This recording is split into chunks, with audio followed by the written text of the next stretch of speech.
السلام عليكم ورحمة الله وبركاته أعزائي المتابعين. جينا لكم بفيديو جديد وبنقول لكم على مصطلحات بنشوفها ومحتاجين نعرف معناها. مصطلح زي رد الدعوة جديدة دي بنسمعها في حالة لما يكون المدعي لا يستحق ما يدعي به. طب أمال رفض الدعوة؟ رفض الدعوة دي بنشوفها في الدعاوى الكيدية وفي الدعاوى السورية وفي الطلب العارض.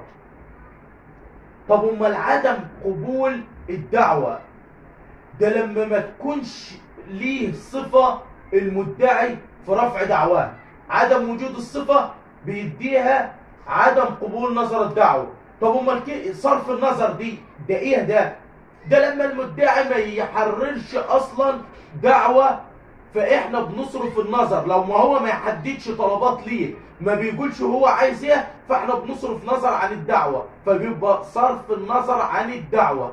انتظروني في فيديو جديد ومعلومات.